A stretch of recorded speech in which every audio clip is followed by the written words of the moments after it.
Oluvannyuma lw'ebbanga nga takkirizibwa kulinnya ku stage kugenda maaso na kubanga ayimbira mu bantu oluvannyuma lw'okubeera nti yavaayo n'achalenginga General Yoweri Kaguta Museveni olunaku olwaleero oba ekiro ekikeseza olunaku olwaleero awaliriziddwa abawagizi ku kivulo ekibadde kitegekeddwa Mutowe amanyiddwa nga Mickey Wine bw'abadde azze okubaako akagambo k'abasuulayo abawagizi bamukase era ne bamukubira endulu ne bamugamba nti ssebo yimba wano tuli seefu embeera ejja kubeera nnyangu nnyo. His Excellency Robert Kyagulanyi Ssentamu bw'atyo n'akwata omuzindaalo n'abaako byayimbamu awo era ng'eno asisinkaniddeyo n'abantu ab'enjawulo okuli pasita amanyiddwa nga pasita Bugembe asisinkanye abakulu ab'ebitiibwa okuva Emmengo okuli omulangira Wassajja n'abalala nga bw'ogenda okuba ng'obawulira kakati awo tugenda kujjawo byonna ngenda kubanga mbikulaga nga bwe byabadde era nga bwe biteekeddwa okuba nga obimanya ku mukutu ogwa Red Zone TV byonna ogenda kuba nga obiwulira wabula eyo si gye njagala tutandikire. David Lewis Rubongoya ono nga ye Secretary General w'ekibiina kya NUP naye alina obubaka bw'awadde abantu ba Kampala Central. Jjukira ebigambo bingi bibadde bitambula abantu bangi babadde beebuuza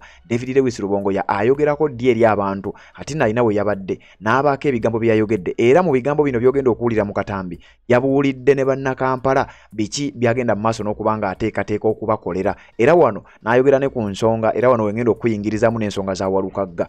Omuyimbi Mathias Walukagga atadde ku bunkenge abasajja ababadde beeyita ab'ebitiibwa. Wuliriza, wabaddewo ebigambo ebize byogerebwa Seggona abadde alina ebigambo byayogera ku Walukagga engeri gye bali nti bagenda kuvuganya kyokka ate n'emikwano gya Seggona okuli Mathias Mpuuga naye alina ebigambo byayogera bwe yali e Masaka nga yeebuuza nti mujjawo mutya omuntu akola amateeka ne muleeta omuyimbi ow'akadongo kamu. Kakati Mathias Walukagga alina ebigambo ebitali biwoomu byayolekezza omukulu amanyiddwa nga Mathias Mpuuga kyokka nga ate ngenda kukulaga ebigambo ebirala Mathias Walukagga byayolekezza omukulu amanyiddwa nga Medard Lubega Seggona ono gwagenda okufaafaagana naye mu kalulu aka Busiro East. Seggona wetwogereranga ebigambo bitandise okuba nga bimukaayira kubanga n'abalonzi bennyini baali baalaajana dda nga baasaba ekibiina kya NUP nti mutuyambe mubeere nga bambi mutukyusiza obukulembeze, mutuyambe mubeere nga mukyusa abakulembeze kubanga bano abaliyo ababadde beeyita abagezi ekyamazima bye babadde bakola tetubiraba. Seggona alina ebibuuzo by'alina okuwanukula Mathias Walukagga by'atadde ku mmeeza kyokka takomye ku oyo asabuliddemu bonna abeeyita ab'ebitiibwa abasoma amateeka ku biki bye bakoze mu Parliament. Seggona agambye mu katambi nga bogenda okawulira abuuziza etteeka ly'emmwanyi lyayita mu Parliament nga gye bali baakolawo ki ng'ate bamanya amateeka.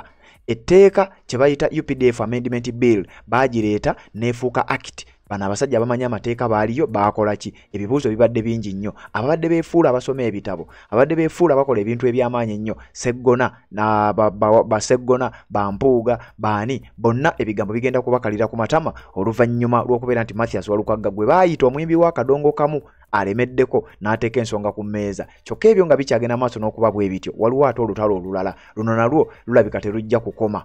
Olunaku olwajjo waabaddeyo okulonkinga campaign eza Patrick Kuteesa mumanyi bulungi nnyo omubaka wa NUP gwe yawa kaadi mu bitundu bya Kimanya Kabonera agenda okubanga asiguukulula Abedi Bwanika ayina obubaka naye bwawadde ayogedde ebigambo bingi nnyo bw'abadde e Masaka eyo. Joel Ssenyo leader of opposition nakuwadde obutambi bw'ejjo wabula kakati ate ngenda kuwa ensonga endala. Joel Ssennyonyi atabukidde abasajja bano abeeyite b'ebitiibwa era ayogedde ebigambo bingi nnyo by'oyinza okuba nga obadde tobiwulirangako. Ayolesezza obusungu obw'ekika ekya waggulu nga yeegattiddwako Deputy President w'ensonga eza Buganda oba Central Uganda amanyiddwa nga Muhammad Muwanga Kivumbi. Bonna babadde bagezaako okulaga Munnayuganda kiki ky'oteekeddwa okubeera ng'ogoberera, kiki ky'oteekeddwa okubeera ng'okkiriza. Era mu constituency ey'omukulu oyo amanyiddwa nga Dr. Abedi Bwanika bwe twogereranga ebintu tebisigadde kye kimu. Ababaka ab'enjawulo ab'ekibiina kya NUP bakkiridde e Masaka mu Kibanya Kabonera okubeera nga babeererawo omukulu amanyiddwa nga Patrick Kuteesa. Jjukira oyo Patrick Kuteesa eyaweebwa kaadi ya NUP abeere nga avuganya ne Dr. Abedi Bwanika. Kakati ekiri eyo nakyo ngenda kubeera nga nkikutuusaako ogenda kiwulira. Joel Ssennyonyi ayogedde ebigambo bingi nnyo nga leader of opposition. Muwanga Kivumbi n'ayogera ebigambo bingi nnyo nga Deputy President. Byonna ngenda bikuwa ogenda kubiwulira. Kakati abasajja abateeketeeke we twogerera ng'ebyabwe byaboononekedde dda.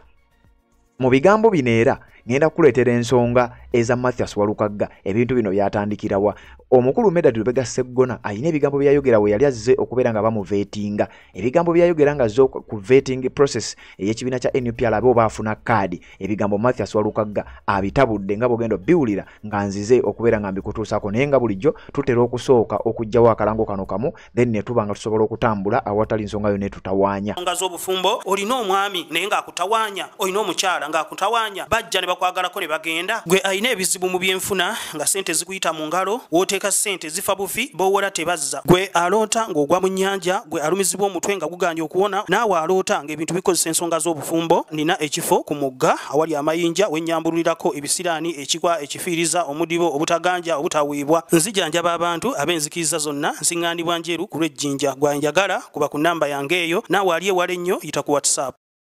Yes, kakati ebigambo bya Mathias Walukagga nga sinnabikuwa nga sinnakutwala ku kibaddewo ekiro kyaleero nga His Excellency Robert Kyagulanyi Ssentamu bannayuganda bannakampala baddamu okumuwulirako ng'ayimba bamukubidde embeekuulo ne bamutegeeza nti ssebo yimba ffe twagala oyimbe ekiba kibe wetuli tujja kukuuma n'ebirala byonna ebifaanana bwe bityo kati nga sinaba kubanga ngende eyo nsooka okwongera okkuba omulanga bannange tusigazaayo ensaawa ntono nnyo tusigazaayo obudde butono nnyo tusigazaayo akasente katono nnyo tube nga tusobola okugula fulaaga ze twali twewa twasalawo okugula fulaaga waakiri nga 10 ffe nga Red Zone Media Family so kakati gwe wenna eyandyagadde okutwegattako nja kukusaba ennamba z'essimu zeezo kw'oyinza okuyita osobola okuyisaako obubaka obwa ssente yonna gy'oba osobodde okontributinga osobola n'okutukubira ngo ina fulaga bobango ina fulaga era osobola otukubira essimu ne tujja ne tuzikima twetaaga fulaga waakiri nga 10 tubenga naffe tucontributinga nga Red Zone Media tubeere nga tucontributinga kati buli muntu yenna ajja n'ocontributinga oba weegasse ku family eno oba tokyali mugoberezi bugoberezi era erinnya eryo tulinootinga ne tumanya nti bano be bantu betutambula nabo ennamba eri 0756181795 ne 0777687508 zireeta amannya ago bw'oba ng'oyagadde kutuwa ssente tuzaaniriza ne tugatta ku ezo eziriwo bw'oba oyagadde kutuwa fulaaga tuzaaniriza era otukubira n'otuyita n'otubulira wa we ziri ne tuzikima ne tuzigatta ku zino eziriwo twagala tugenda okutwala fulaaga nga ziwerera ddala era ensonga ebeere ng'etambulira ddala bulungi nnyo kakati nkugambye nga sinaba kubanga nkutwala His Excellency Robert Kyagulanyi Ssentamu embeera gy'ataddewo nakano kkiriza nkayiseewo emmotoka eyo gy'olaba eya munnankyukakyuka munnaffe eyo eri Pulimo Kitaala abasinga obungi bwe bagimanyi emmotoka eyo yabbibwa era tugiranga bw'oba olinawo wali ogirabyeko tujja kukusaba osobola otutuukirira ku nnamba z'essimu ezo emmotoka eyo baagibba mu bitundu eby'ekiboga era eyagirimu yakubibwa kalifoomu n'aba ng'ate emmotoka yamutwalibwako emmotoka eyo eteeberezebwa okubeera mu bitundu nga Kampala Masaka n'ebitundu ebirala era bw'oba ng'olina w'ogirabye oba wali ogirabyeko kuba ku nnamba y'essimu eyo 0756 73 ennamba eyo bw'ogikubako ng'otutegeeza nti emmotoka eyo gye mulanga ngirabyeko ewantu bwe wati ne bwe wati tujja kukola ekisoboka okulaba nga tugifuna era naawe ekirabo kijja kuba kya bukadde 5 ojja kukwasako mikono 2 ensonga zibeere ng'ate zitambulira ddala kakati njagala tubeere nga tusimpula nyongera okutegeeza gwe wenna ayagala okwegatta ku mukutu guno oba okusapootinga mu ngeri emu oba endala nyongera obbajjukiza nti osobola okufuuka mmemba osobola okufuuka mmemba ku channel eno noba nga tokyali mugoberezi wa bulijjo wabula ng'oli mmemba ku mukutu guno ogwa Red Zone TV era okikola otya ogenda ku YouTube yo n'osaakinga nti Red Zone TV ne bagikuleetera bwe bagikuleetera awo n'onoonya ewali ekigambo join kiikyawo wansi w'ensazizza n'okirikinga mu kigambo join n'olonda ku package ezo ze bakuleetera tulinawo silver tulinawo bronze tulinawo ne gold onyigaawo ku kigambo join n'ogoberera emitendera bakukyajingayo akasente akatonotono naye oba ofuuse mmemba oba osobola okuinfluencinga biki ebiweerezebwa ku mukutu guno osobola okubeera ng'ate obaako video oba content y'omu gwe access nga n'omulaba abalala gwe batasobola kubanga abalaba oba nga batuukako kati gobeera ne access kumpi ku buli kintu kyonna ekikolebwa ku mukutu guno era ne bw'oba osazeewo okwetaba mu content yo yakolebwa naawe osobola okuleeta eddoboozi lyo osobola okuleeta information yo n'oba ng'eteekebwayo wano oba ofuuse memba ku mukutu guno ojoyininga mu ngeri eyo nga bwe njikulaze ensonga ne ziba ng'ate zitambulira ddala ng'era bwe nzikulaze bwe zirina okuba nga zitambula kakati njagala tutandike ku nsonga z'omukulu amanyiddwa nga Mathias Walukagga olutalo oluliwo kaŋŋambe nti lutalo ab'ebitiibwa lwe bayina oba lwe baali baggudde ku Mathias Walukagga nga we twogerera olutalo lulabika lutandise okuba nga lubatuulamu kubanga Walukagga ono naye si muntu mwangu nnyo ekibiina kya National Unity Platform kyamuwa kaadi abeere nga yeesimba ku Medad Lubega Sseggona era nga Medad Lubega Sseggona yeesimbawo ku bwannamunigina oba ky'oyinza okuyita independent constituency emanyiddwa nga Busiro East wano kumpimpi wakafuluma ekibuga Kampala eri mu district eyewakiso. Kakati Medali Lubega Sseggona abadde ayambibwako Mathias Mpuuga era balina ebigambo bingi nnyo bebadde nga boogera nga babyogerera omukulu Mathias Walukagga nti mu Parliament baagalayo baasoma bannamateeka abamanyi ebitabo ebingi. Mathias Walukagga n'abaanukula jjukira gye buvuddeko olutalo lubadde ku bitabo bya Walukagga bagamba nti okusoma kwe bakutankana. Walukagga n'aleeta obujulizi ate nga kanso Elias Lwimbazi Nalukola yali mu musango guno kirabika nga kibakalubidde ne badda ku science omulalo w'okuleeta ebigambo ebitaliiyo era nga Mathias Mpuuga yawulirwako mu bitundu by'e Masaka ng'ategeeza ng'agamba nti aba NUP mukola mutya ensobi ne mugoba Medali Lubega Sseggona mu nnamateeka ate ne muleeta ow'akadongo kamu. Kakati ow'akadongo kamu ayina ebigambo bye yayogera era ng'ayanukula Mathias Mpuuga ku bigambo biri nti ow'akadongo kamu nammwe ab'ebitiibwa kiki ky'oyagala okugazaako okutegeeza. Walukagga ebigambo bye yayogera kambikuwe. Olisakulabirako kirungi Bwakabaka bwa Buganda kati omuntu bw'ayimirira n'agamba mbuno mujjawo mutya w'amateeka ne muleeta ow'akadongo kamu nini kyayogedde yakitegedde bulungi nnyo lwakola tugamba nti not every nonsense is supposed to be responded to. Amawulire gano nga nvaawo munanyezo gwe mulaba wano nze Samakasi Mulumba Walukagga adduka ekibamu Sabasaba nze abadde meya wa Kenya Town Council National Unity Platform ekulembera President wa Uganda eyalonde Robert Kyagulanyi Ssentamu mugenda amawulire ge mbaleetedde nze nafunye kaadi ya Busiroisi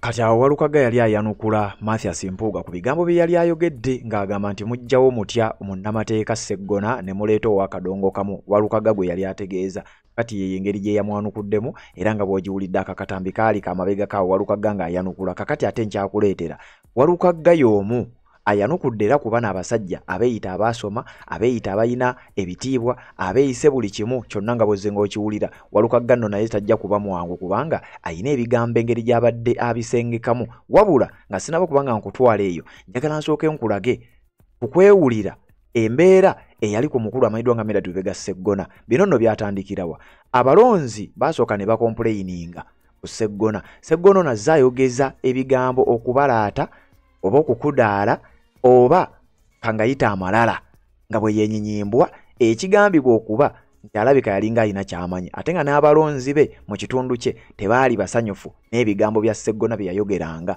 Akakkanya ababaka abalala agezaako okulaga nti mu kibiina kya NUP ye yekka agwanidde era mu ngeri y'emu nga Mathias Mpuuga bwe yayogeranga. Buli muntu ayagala omuntu alinga nze okubeera mu kibiina kye. Ekyo si kyange kya Katonda gwe neebaza nti ansiiza akazigo okwegombesa. Tosika kapiteni mu kisaawe ng'ate akyateeba ng'asambisa abiri gombi ne gateeba ate n'oteekayo ow'okugezesa. Ekibiina kino kyagala mutindo era mu kiseera kino omutindo ku kaadi y'Ebusiro kitegeeza kulonda nze. So toyinza kumbuuza nti akabenje kajja kugwa ne balonda gundi ne balonda gundi. Ate ebigambo bw'obiwulirwa byayogerwa omukulu amanyiddwa nga Medali Lubega Sseggona ku lunaku lwe yali azze ku kitebe kya National Unity Platform okubeera nga ayita mu vetting process asobole okulaba ng'afuna kaadi ey'ekibiina kya National Unity Platform. Ekibiina mu ngeri gye yalinga ayogeramu ng'alinga alaga nti ye mu kibiina kwegamba ye yekka alimu agwanidde era nga ye kaadi ye akayise na kabenje kubanga ogamba nti okukwata kaadi n'ogiwa Mathias Walukagga nti kaali na kabenje era kyova owulira ng'awo n'amawulire yamuddamu mu ngeri eyo nti tojja kumbuuza oba akabenje kanaagwa bakwate kaadi bagijje ku nze munnamateeka bagijje ku nze eyasoma ebitabo bagijje ku nze ow'ekitiibwa bagiwe ow'akadongo kamu. Era omusajja ono yawulirwako bino tebyakoma eno ne ku gurawundi yayogeranga ebigambo ebifaanana bwe bityo. Ayina we yagambira abalonzi kijja kitya abagenzi ab'ebitiibwa baali ab'ebitiibwa nga bazuukidde ne basanga mbu omubaka wa Busiro East ayetyetye. Ekigambo ekyo yakyogera naye ng'akyogera mu ngeri yakujereegerera omukulu amanyiddwa nga Mathias Walukagga gwe yali ayita tyetye ekintu kitategeerekeka naawe kyoyinza okuba nga tomanyi na kiki kye kitegeeza. Omukulu ono ekigambo kino yakyogera ali mu balonzi. Abalonzi bano ne bamala ne bamutabukira. Nemukubemu akafaananyi nga Nsambi azuukidde, Mayanja azuukidde, Samson Kiseka azuukidde, Samu Njuba azuukidde, Samu Sebagereka azuukidde, Abe Kafumbe Mukasa azuukidde, ne basanga ng'omubaka w'e Busiro ye Tyetye. Bano benda batyetye Latiri moja. Mubagamba mutya? Si ebyo ebikwatisa emizimu emigo ne gitukuba. Abooluganda, njagala naawe olonda omuntu nga bw'omwanjula akuweesa ekitiibwa.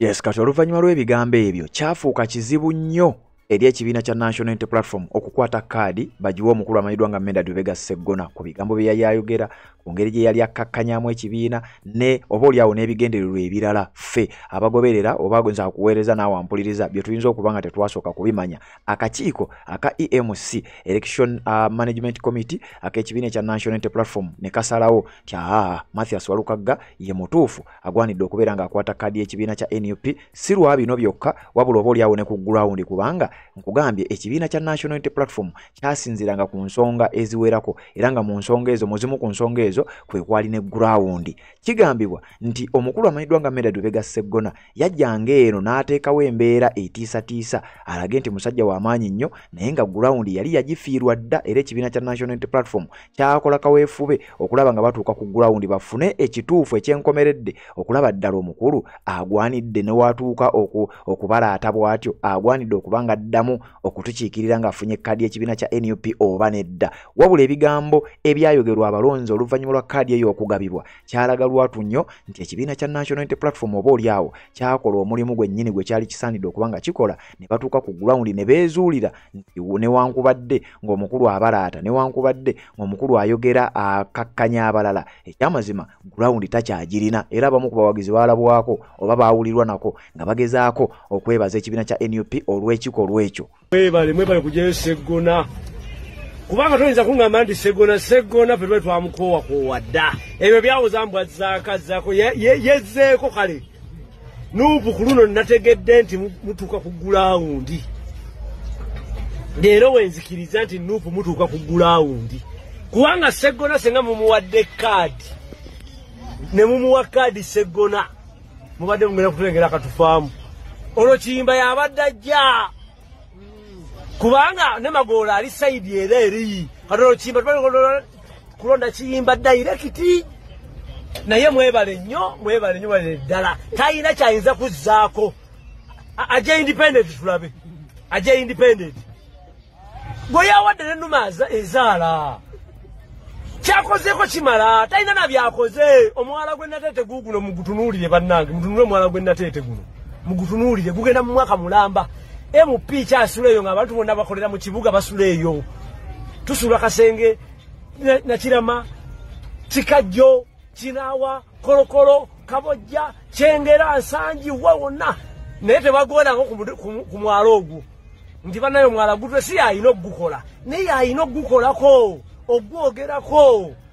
Ssawa minisita yajja wawe naye yali amujjukiza baddamu ebyo biki bannange kimala Sseggona tukuwonye eyakuba yeyanziba kituufu tukimanyi naye naye kabbeko ku mulala aleme kubba gwe wekka eyakuba yeyanziba n'ettenti nezikubula ezigamba nti buli muntu kakanguwe ettenti za mitwalo 5 sajja gwe totubuzaabuza Sseggona totubuzaabuza Sseggona ekimala nze leero nakakasiza nti Nuupu yatuuse ku gulawundi abantu aba owa Busiro ono omusajja wafani Matovu Charles oyo mwalonze muddiza kaadi Matovu Charles awaayo ntono okuziika awaayo amabugo g'ebiri naye ng'agawaddeyo atuuka era asindika omubaka nti bannaye olw'okusinzira amabugo ga mitwalo 2 agawadde naye ng'agawaddeyo ffe kuba tetukolera bingi kutubeeramu Akati oyo yali omu ku balonzi 10,000 abaavangayo ne beemulugunya ku bikolwa eby'omukulu amanyiddwa nga Medadi Lubega Sseggona. Bw'obanga wabaddeko ku mukutu guno olunaku olwajjo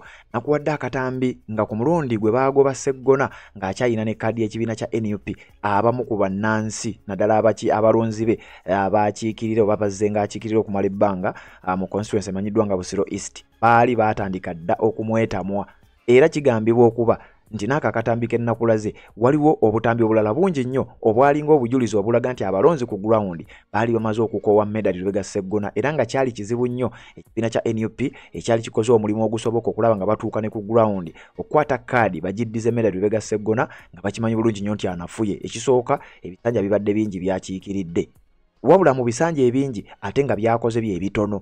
Kati abalonzi babadde bakoowu nnyo eri omukulu oyo newankubadde nga bw'aba ayogera naakulaga kirala. Olunaku olwajjeera nakulaze akatambi nga Medadi Lubega Sseggona yennyini oyo gw'olaba ayogera bragging akakkanye era nga body language ekulagira ddala Sseggona alabika atidde akasajja ka Mathias Walukagga oluvannyuma lw'okuba nti kalina kkaadi y'ekibiina kya NUP oluvannyuma lw'okuba nti naye yennyini ku ground temweyimirira.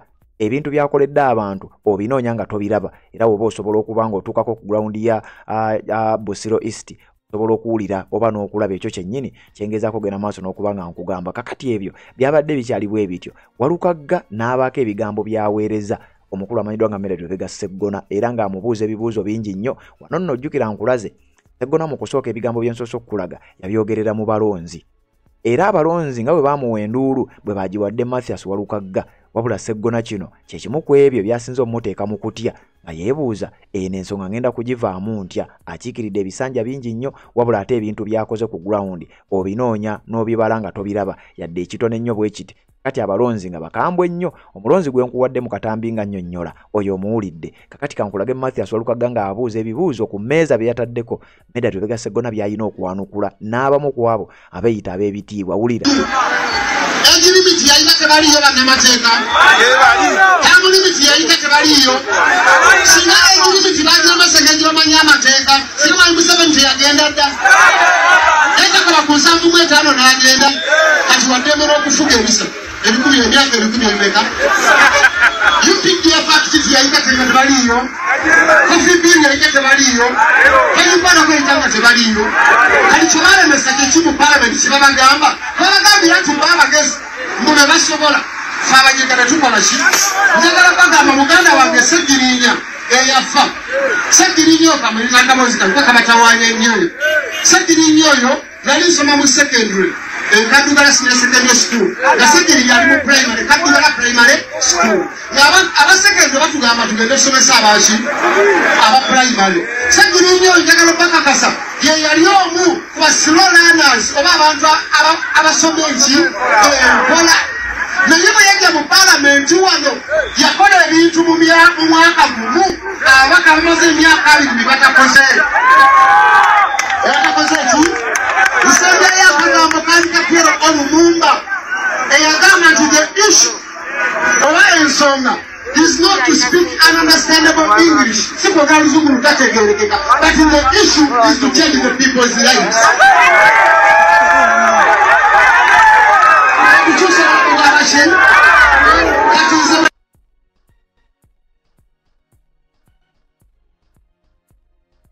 Yes, bye bigambo Mathias Walukagga byaweereza era byabadde bibuuzo ng'abyolekeza omukulu amanyiddwa nga Medadi Lubega Sseggona naye nkugambye sinnakutuusa ku nsonga za lead of eza Secretary General ekibiina kya NUP nga nnyonnyola nga bwe byabadde. Tugenda gendako ne mu bitundu ne ku kivulo ekyabaddewo His Excellency Robert Kyagulanyi Ssentamu ng'abantu bamukaka nti ssebo yimba ffe twagala kukulabako ng'otuyimbiramu era bw'atu yakutte microphone n'ayimba awo ngenda kutuukawo era byonna ogenda genda maaso n'okubeera ng'obimanya. Kakati wuliriza ekyabadde Masaka.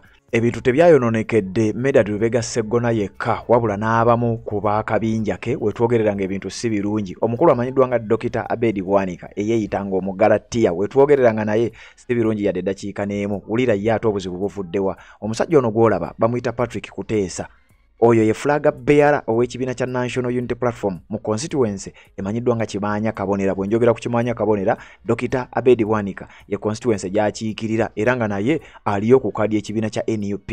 Dr. Abedi Bwanika oyo agwampuliriza bwe banga obadde ogoberera ye muntu azze nga yeesimba ku bifo eby'enjawulo era ndowooza balinga abooluganda ne Lubega Mukaaku. Ebifo byonna byazze yeesimbako abadde talina kifo kyonna kye yali awangudde era abadde talina bukulembeze bwonna bw'abadde yasaavinzeeko omukulu oyo gw'olaba amanyiddwa nga Dr. Abedi Bwanika eyeeyita Omugalatiya. Wabula oluvannyuma lw'ekibiina kya NUP okukwata kaadi ne kigimuwa mu kalulu ka 2021 omukulu amanyiddwa nga Abedi Bwanika yafuukako finale omubaka wa Parliament. Kyokka ekyewuunyisa bwe yafuuka omubaka wa Parliament ku kaadi y'ekibiina kya NUP ate n'akikyukira n'akikyusiza omudumu. Y'omu ku babaka ababadde bakolera mu kibiina wabula ng'ate nga balinga barebo eri ekibiina ekyo bakisaavinga bubi bakolera interest za nakyemalira ate ng'ekibiina kye balimu kirwanyisa obwa nakyemalira. Kakati ate nga bano be bamu ku basajja abadde nga bakolera mu kibiina nga balinga abakiketta. Finally ekibiina kya NUP ne kifuna candidate mu constituency emanyiddwa nga Kimanya Kabonera nga bakwata Kuteesa Patrick nga bamuwa kaadi asobole okugenda maaso n'okuvuganya ku kifo ky'omubaka mu Parliament era ng'agenda kufaafaagana n'Abedi Bwanika eyeeyita Omugalatiya era ye ndowooza mubadde nga mumuwulira n'ebigambo byayogera nga biragira ddala nti atidde yali amanyi ekijja. Kakati nno n'awulira. Kakati zibadde teziri busa. Patrick Kuteesa oyo gw'olaba n'ategeka omukolo makeke. Mukolo ki? Abadde alonkinga kampeyini ze eza 2026 n'ayita abamu ku banene mu kibiina kya National Unity Platform era nga abamu ku banene be yayise kwe kwabadde Joel Ssennyonyi leader of opposition, kwabaddeko omukulu amanyiddwa nga Muwanga Kivumbi ono nga ye deputy president ow'ensonga za Buganda era ne bakkirira e Masaka. Kakati owulira ekyabadde e Masaka ogenda kutya. Joel Ssennyonyi nga leader of opposition twogere nti ye yabadde nga omugenyi omukulu babadde mu constituency ya Kimanya Kabonera eya Abedi Bwanika. Wulira ekyabaddeyo ngenda kulaga obutambi. Muwanga Kivumbi, Joel Ssennyonyi, Nambooze n'ababaka abalala bonna baatadde akazito ku mukulu amanyiddwa nga Dr. Abedi Bwanika bwe babadde bakampeyingira Patrick Kuteesa. Era bwe twogerera Dr. Abedi Bwanika, Juliet Kakande, Mathias Mpuuga, abo bonna aba DF abali e Masaka bwe twogerera ng'ebintu si birungi. Joel Ssennyonyi abadde atuuka enduulu n'eraya era obunkeke ne butandikirawo abasajja ne batandikirawo okweraliikirira.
Yes, wano Ssennyonyi yabadde atuuka butuusi era nga kigambibwa okusinziira ku ge twafunye abakulu baabaddeyo nga babiraba wabula baabadde babirabira ku masimu. Akabonero kokka aka Ssennyonyi okutuuka enduulu n'eraya okutya kweyongedde mu basajja abo ne bamanya nti kati ekiddako si ekijja si muntu era baategeereddewo nti kati ssaawa yakusabulwa naye nga gennafunyeeko gandaga nti abakulu obedda bali eyo nga bali ku busimu bagenda maaso n'okulaba ddala. Jjukira bano baawera yabuvuddeko nga bawera nkolokoto baawulirwako nga bawera nkolokoto nti bano ab'ekibiina kya NUP tebajja kujja Masaka naye ebyo jjukira si gwe gusoose. Ekintu ekyo kyaliwokko. Ojjukira His Excellency we yali agenda e Masaka okuziika Pascal eyali afiiridde e Bungereza. Abasajja baateekawo embeera naye nga teweerabira mu kuziika okwo mwe mwava egimu ku misango egyateekebwa ku bannakibiina ekya National Unity Platform ba Eddie Mutwe n'abalala. Abasajja ba Mathias Mpuuga bastaging olutalo ne bateekawo obunkenke okulaga nti baali bakyetegekedde era nga baagala okulaba nti era ekibiina kya National Unity Platform bakiteeka mu kaseera akazibu. Kakati we twogerera abasajja baasigadde waka ku mulundi guno balabika baategedde nti na bano beetegese baasigadde waka era baabirabidde ku masimu kye nategeddeko ebyabadde bigenda maaso ekimanya kabonera baabadde babirabira ku masimu wabula baafunye okutya oluvannyuma lwa Leader of Opposition okutuukira mu mizira nga beebuuza Robert Kyagulanyi Ssentamu yazze era ne yabadde abayise Patrick Kuteesa yennyini yasigadde anyeenya mutwe n'agamba ekyamazima kino ekibiina saalonda bubi. Abasajja baataddewo embeera era Mathias Mpuuga, Bedi Bwanika, Juliet Kakande bo tebaalutonze. Ngenda kuwa ebigambo nga Joel Ssenyonyi asabula bonna Kakota era bonna yabagasse ate ng'ali mu kitundu kye ekimanyiddwa nga yatandikidde Kimanya Kabonera n'abasabula bonna Juliet Kakande mujjukira omubaka eyalabika mu katambi ng'aweeweeta munne mu mutwe okanga parliament eri mugenda maaso oyo yali Juliet Kakande. Ebyo Joel Ssenyonyi abuuzizza abalonzi mwabasindika mu parliament bakole ebimu ku ebyo bwe mubanga bye mwabasindika bye mwatugamba tujja kutegeera nti munnaye baakola omulimu nga bwe mwagubatuma bwe biba nga si bye mwabatuma twagala tuleeta ababaka abasobola okuteesa. Joel Ssenyonyi wuliriza bulungi nnyo era ng'abuuza bye mwagala tukole ku b'oludda oluvuganya lwaki mwagala ate tubeere ng'ate tusaanyawo busaanya sayidi yaffe. Abantu abali b'enguzi abantu abatali ku mazima tetusobola kusaavinga nabo tetusobola kuweereza nabo era Joel Ssenyonyi ebigambo byabadde bingi nnyo kankuwe kamu ku kamu byonna osobola ogenda maaso n'okubanga obiraba ate nga bwe tweyongerayo. Abagamba nti kakati Ssenyonyi nedda emundu musitunulize mu Museveni ne banne abali ku sayidi ya opposition mubaleke bubanakola ebyo bonna tetujja kubaleka bwe nvumirira mu Museveni ne gavumenti ye olw'obubbi omukufe wakola kyekimu tujja kyogerako tekitegeeza nti tumuwola nanga omuntu nedda tuwala n'ebyo ebikolwa. Eddie Mutwe akirewo Kivumbi n'abalala babasibira wano e Masaka. Eddie Mutwe baamuwamba muhoozi mutabani wa Museveni n'amutwala mu besi. Bw'oba toyogere nga bulijjo kubanga simanyi oba muwulira emirundi emeka ng'ateesa mu paalamenti. Nze sigirabayo. Namugamba bw'obeera mu paalamenti beera sitedi oba toyogere kale beera alaati funa kapeyino giro wandiika kamera weeziri. Bw'onootandika okweweeweeta ate n'omubaka wa NRM kamera zibeerawo nga ziraba. Namulabulakoze ne mugamba nze nali munnamawulire olowooza kamera zibeera zitunuulidde wali sipiika nedda ziba zitambula zitunula ababaka bali mu kukola ki. Abamu babeera ku masimu nga bazannya zaala n'ebirala bwe bityo abamu babeera mu kweweeweeta. Ne mugamba mubaka munnange kale ne bw'oba tolina kyakwogera nga togenda kwogera tuula wansi okkalira obeere alert. Ne bw'oba kale tolina kyakwogera yimukamukko sipiika abenga akulaba bwakulonda kale tuula ogambe nti nedda mbadde siriireredo. Kwata akatabo otandika okuwandiika naye bannakimanya baba bakulaba nti toteesa mu paalamenti ate oli mu kweweeweeta n'ababaka ba NRM. Ekyo kimanyi nti mukola tubaleetedde ababaka abagenda okuteesa. Abo bye bagamba nti tubawalana kubanga bamanyi nnyo bateesa nnyo biki bye bateesa nze besiraba. Bannange ensonga zino tulina okuzoogera kusirwa kubanga tuwalana abantu. Ensonga ez'emmwanyi mwazigoberera muzijjukira. Twalwana ku nsonga ey'emmwanyi ne tulwana ne bagunda ababaka ne bakola akavuyo aka buli kika. Omubaka w'ekitundu kino yagenda n'ababaka aba NRM mu kakiiko ku State House ne basinkana Mwai Museveni abamu ku TV mwabiraba. N'akomawo n'atugamba nti kakati Mwai Museveni abadde agamba ekitongole kino tukiwe emyaka 2 naye nze ndowooza tukiwe emyaka 5. Ffe ne tugamba nga opposition nti nedda ekitongole kibeerewo kireme kuvaawo kubanga bw'ogamba nti tukiwe emyaka 5 kimale kiveewo tolina njawulo n'oli just lwakubanga gweyongeddemuko. Omubaka wa wano ye n'agamba nti tukiwe emyaka 5 kimale kiveewo kati yabeera akolera mmwe abalima emmwanyi talina njawulo ne bali lwakubanga ye yayongezaamu. Simanyi bwe baamugamba mu State House kubanga yakomawo ng'akyuse abaali bagamba mu meetings nalikubiriza katugamba nti nedda ekitongole kirina ekkwatibwako ye yakomawo n'agamba nti ekitongole kituwe emyaka bwetugenda e Bungereza bwetugenda Amerika wa pulezidenti waffe Kyagulanyi Ssentamu bamumanyi. Kati abantu bano tetulina kiri awo nti kakati tubalinako akakuku nedda twogera ku bikyamu ebikolebwa ate nga netujja kusibika. Bannaffe abamu abakulembeze bavaayo ne bagamba nti kakati tutaya babisobola.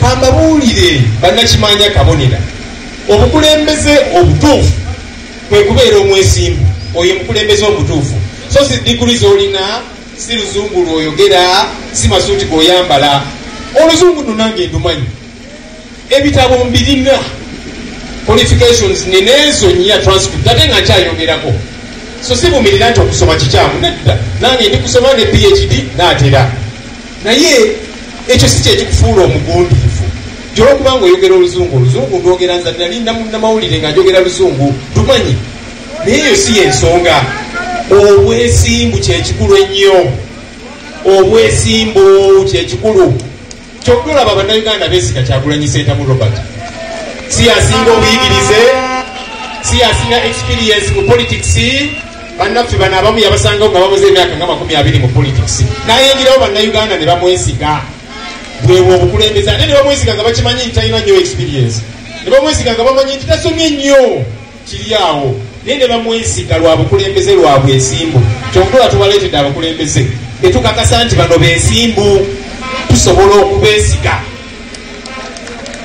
ate n'obuweereza nakyo kintu kikulu omanyi nze njagala nnyo omuntu eyeewaana nga bwe yeewaana alina omukululo alina kyoyinza otulako n'ogamba nti omubaka wamwe ow'ekitundu kino twamukwasa obuvunaanyizibwa mu paalamenti twamuwa akakiiko kalamba opposition tulina obukiiko buna obulondoola emirimu gya Yes, ebigambo ebyayogeddwa leader of opposition kakati ate si yekka naye nga bwe nkugambye nti gwabadde mukolo ate era yabadde nsasagge omukulu oyo gwolaba ye Patrick Kuteesa eyabadde abakyazizza oyo yakwatidde NUP kaadi mu kalulu ke tugenda mwaka 2026 Kimanya Kabonera era ng'agenda kufaafaagana ne Abedi Bwanika kyemmanyi Abedi Bwanika naye yennyini akaliro ayinza okuba akawulire era nga bwe nkugambye nti ebigambo bwedda babirengerera waka naye nga bawulira ka pressure nga kabyeyongedde kakati omukulu amanyidwa nga Muhammad Muwanga Kivumbi aliko ebigambo naye bye yayogedde ate ye yabadde mukambwe nnyo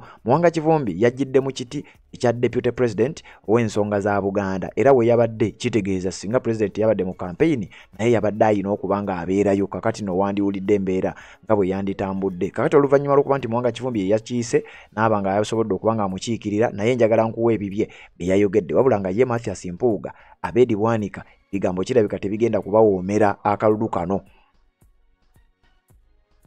Temuba mwagala nnyo abakulembeze Abaganda kuba Abaganda basatu kyekibaganye okwatula olulimi ne luzitowa Omuganda ki bwe mwagala abeere president bemba temwagala Kyagulanyi kale katubalabe mwagire Maani Munyagwa bemba temwagala Kachikagani Munyagwa wakiri mwagirani Kasibanje bemba mwagala nnyo obuki Obuganda tubabuuza mwabasirise abaganye okwatula mukolerani people power mubamulire bo owa president babwagalizani babagambe bagala nnyo obuki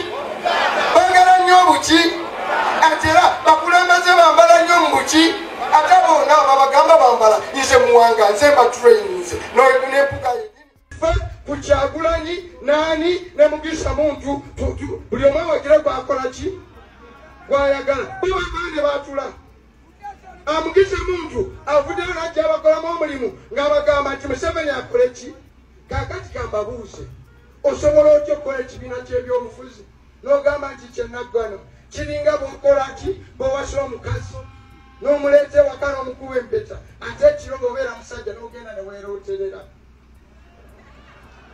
people power people power people power osobola okuwasa omukazi n'omukuba ki ate ekiro n'odda wali mu kafunda ne weekwatakwata n'omala ensonga g'obeera omusajja nabaki people power ekibuluzungu saagala kikozesa saagala kikola ki naye abazungu bagamba you cannot masturbate when you were married man nakyo bw'oba olina ekibiina ky'ebyobufuzi nga tosobola kusimbawo ki president nga namwe temusobola kwesimbawo muwagire Robert Kyagulanyi Ssentamu afuke president waki wa Uganda gamuba temuwagira Robert Kyagulanyi Ssentamu amazima gali nti amazima muwagira muki Museveni people power njagala mbe wano nkumu ab'ekimanya Kabonera nga tebababuzaabuza bemuwagira obululu bwe buggwa ne bafuuka baminisita ba Museveni ne bakolera Museveni muligamba muwanga wajja n'otukola ki n'otugamba kitukakatako nze ndi musiraamu okwogera amazima hakku ne begaba gakola ki gakaawa ate siboogeza bukyali nze abaana baabo bampita anko nkuze nabo baganda bange naye ekyatugatta kununula ki Uganda ekyatwagaza nga tuva mu ssomero kununula ki ggwanga lino mumanyi Nairo mugumanyi Nairo eyina ssemagendo gyetambula.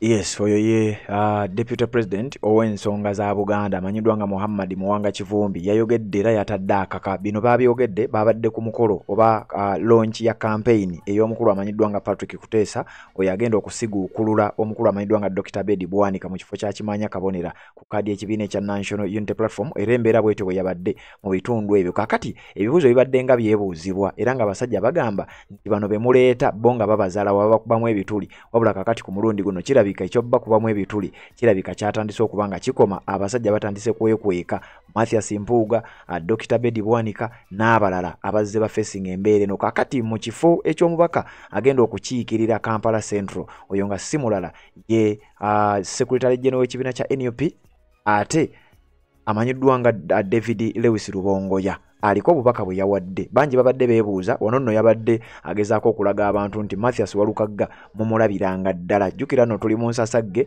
tuli mu kaseera kakaasa mmeme kaseera kakaluluwe tugenda wano era 2026 asembedde ebigambo n'atera obbiwulira ensonga nga zigenda maaso n'okuba ababaka bangi abatandise okuba nga bafiiringa akaliro kakati babadde babuuza ebibuuzo bingi nnyo ku David Lewis Rubongoya nti ddala abantu ba Kampala Central kiki kyogenda genda maaso n'okubanga obakolera omukulu ono njagala kano okawulire bulungi nnyo ebimu ku bigambo bye yayogedde era ebimu ku byo oyinza n'okubisangako mu manifesto ey'ekibiina ekya National Unity Platform bwenva wano nkutwaleko ku kyabadde ku kivulu ekiro nga His Excellency Robert Kyagulanyi Ssentamu asanyusa abamu ku bawagizi abasobodde okujja ku kivulu ekyabadde ekya Mickey Wine. Robert Kyagulanyi Ssentamu yayimbye nga bw'ogenda obbiwulira nga tuvudde mu bigambo bya David Lewis Rubongoya yawuliriza yabasewo ne banyabo erinya Bulijjo David Lewis Rubongoya Ssaabawandiisi wa National Unity Platform era nga candidate akuba ababaka ba Parliament wa Kampala Central Division.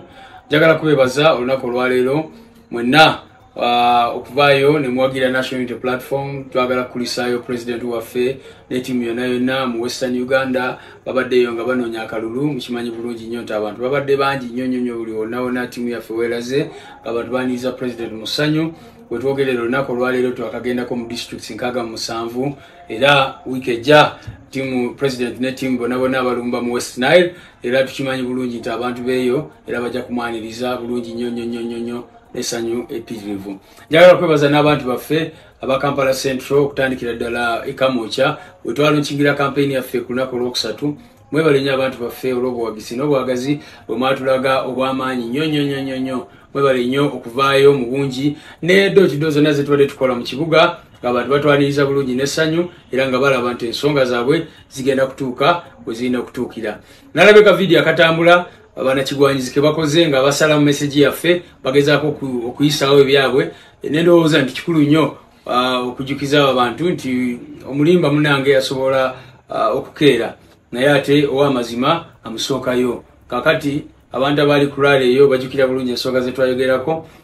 Navaayo n'emmenya emirimu egiri mu mateeka egy'omubaka wa Parliament nenjogera ku representation oba okukiikirira abantu nenjogera ku oversight okulondola emirimu gya government ne projects za government nenjogera ku legislation okubaga amateeka agali badde gayamba abantu baffe nenjogera ne ku appropriation oba kiyite okukola budget ezaali badde ziyamba abantu era nendaga butya bwe nsuubira ng'omubaka wa Parliament w'abantu ba Kampala Central bwe nsobola okukozesa roles ezenya okukyusa obulamu bw'abantu n'okubutereeza. Naye nayogera nti bw'obeera ng'olina government eri absent kiba kikukakatako ng'omukulembeze okusakira abantu kye tuyita lobbying. We nayogerera nti bw'obeera nga oli ogenda kubeera mubaka wa Parliament ng'olina emikwano egy'enjawulo mu nsi yonna kiyambako kigatako kubanga osobola okusakira abantu. Munajjukira Honorable Segirinya ekintu ekimu ekyamufuula wetutumu tiyali asobola okusakira abantu n'asobola okufuna ebyuma ebyamalwaliro n'asobola okuleeta za ambulance ng'abantu bamusondera kubanga bw'oba olina government ng'eri absent ogenda kwesanga ng'oluusi abakulembeze bayina okubeera n'emikwano egyo basobole okuleeta obuweereza eri abantu. Munajjukira n'okujjukira omuzungu gwe bayita Samuel Reds yafunira accident wano mu Uganda. N'alaba nti ebyobujjanjabi tebikola n'akamu n'avaayo n'agulawo n'azimba eddwaliro eddamba n'aliwo abantu era twavaayo ne tulaga nti kosti yakozesa ssente ntono nnyo bw'ozigerageranya n'ezo Museveni n'abantu be ze bakozesa mu kuzimba amalwaliro. So ne tugezaako okunnyonnyola abantu baffe butya bwe tusobola okukyusa obulamu bwabwe singa tuweebwa omukisa okubakiikirira. Era ne vayo n'engamba nti ekibuga tulina okulaba nga kikolera buli omu. Oba oli mufuna mpola oba ofuna ssente nnyingi, oba oli musuubuzi oba oli wa bodaboda, oba okola mu katale oba okolerawa. Ebyo byonna tusobola obitereeza singa amateeka agakolebwa ne poliisi ezikolebwa zibeera responsive ku bantu. Navaayo n'entegeeza n'okutegeeza ku lwala eyo tebyo byonna tusobola obikola, tusobola obyogerako, tusobola obisuubiza, naye bijja kuba bizibu okutuukiriza singa tubeera ne gavumenti eya Museveni.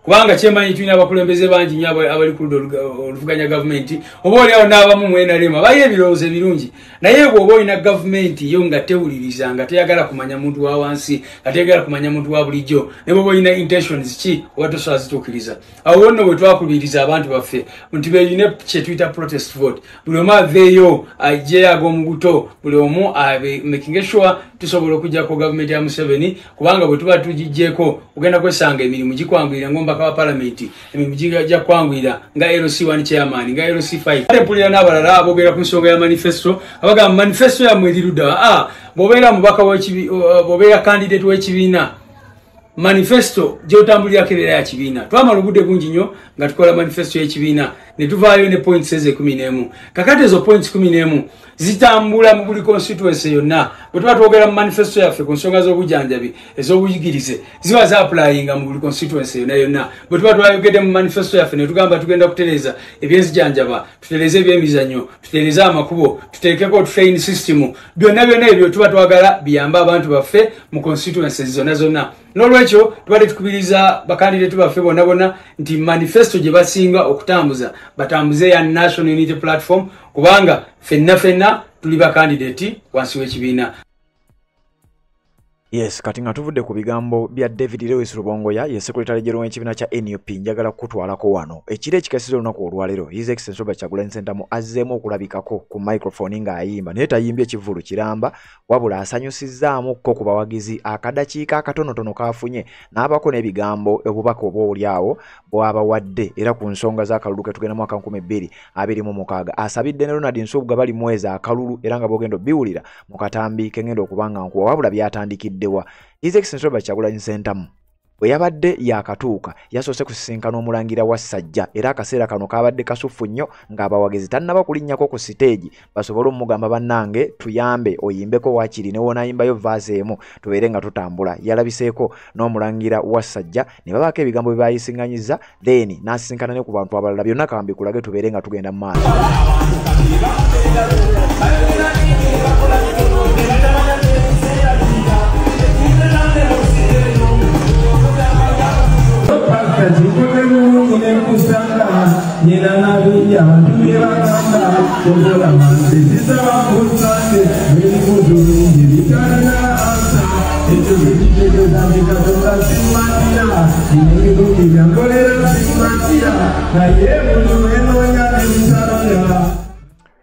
Yes, wano teyasisinkanye wa Ssajja yekka, wabula yazzeemu n'asisinkana Pastor Bugembe. Mumujjukira bulungi nnyo no yaliko mukwano gwe era mu wano we yamusisinkanidde yagala owulirizeewo nnyo. Ayina we yamugambidde yabadde ng'ayimba nti nandizze ne nsaba ku Sande mujjukira akayimba ako, naye ate mwe ebintu ebyeyetaagisa mu bitya nnyo, omusajja mumutya nnyo, yabadde nga muweereza obubaka. Kano nako kalabe nzije nkutwale ku moment esembayo ate tubeere nga tutambula.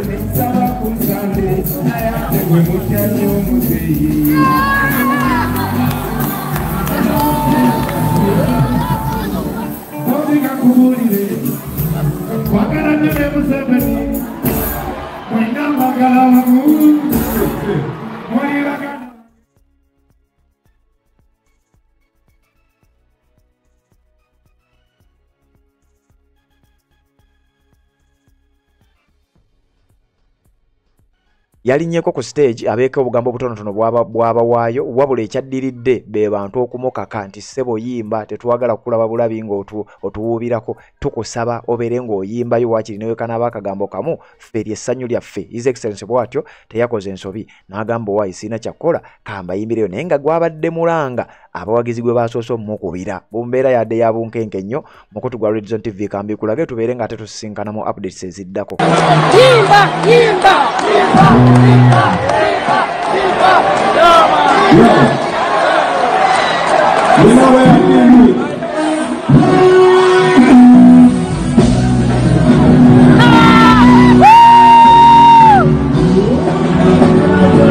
Supporting a life yande.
Mwebale mnonga kumusha kukamiki wanyine Yomanya na marobwire bwiji omulyankole oluganda lwanje n'alwebwa Luna n'alwebwa Nagambole nyankole lwiji munonga Tikwishuka rugandiji Kwa mwebale mnonga ilizoba kuisha.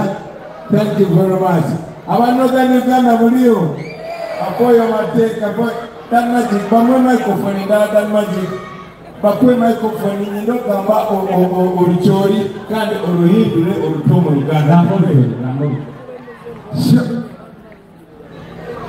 apoyo matek apoyo tutwara mwebale nnyo mwebale ddala apoyo olubero mwebale nnyo okujja apoyo olubero ni isho memiti wine mwebale nnyo okujja mushoya miti wine apoyo mema mwebale nnyo okumwagala Amar tutwara abagala nnyo. Thank you very much. Bana kutubagala nnyo baganda baffe yanyeba nnyo kwagala muziko Uganda. Ate it can be better than this. We are going to make it better than this. Twin our star abakabi. I want to salute all the stars that we have. Stars like King Saha, stars like Mathias Warukaga, stars like Dax Vibes. I'm so proud of you, my brother, and all our young brothers. Thank you, mwebale kutatuwaza. Zesobola kuperforminga katusobola kola show. Naina ngimu mwana. The baddest in this industry. When other artists showed up. When the band Bobby Wine, King Saha rose.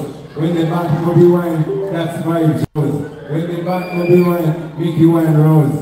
Guys, we are doing when I see someone to about a mind that I put in our group. But I'm in the we're going to make this industry better, ladies and gentlemen. As a matter of fact, 20 more seasons are Mulonda, right? Look at me, ladies and gentlemen. Imagine having a president that looks like me. Just imagine, for a minute, pause. For a minute, pause. Look at the man in our state house. And look at me, look at the ideas, look at the generation. But none of you has ever seen another president in your life. That is supposed to make you shine. Don't know about the president in your life.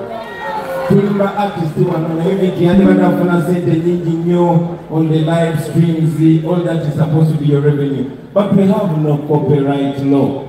You understand? So we are going to change that. Be sure, have no doubt. I'm going to be president. If not tomorrow, the other day. If not the other day, and we're going to change this country.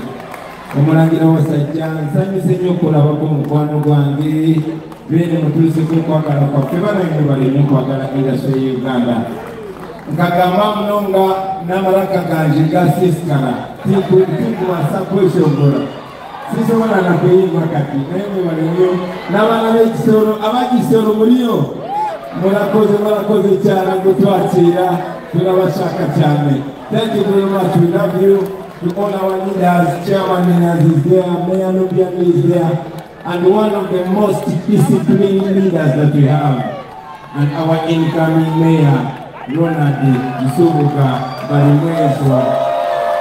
We respect you, we love you. To all our brothers and sisters, we know that our sister Mandi, abalungi abali wano waliwo ne sister waffe gwempenya ekitiibwa bamuyitana Magembe twamutuma n'abaana baffe. We love you, we respect you. To all our children, to Uganda, thank you very much. Sigenda bayingiramu olwaleero, let me leave you to the young ones. Mukama bakulu. Tuwemu yimba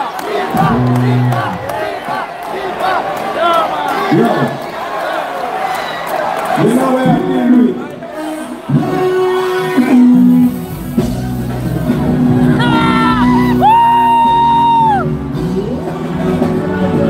Supporting a life yange.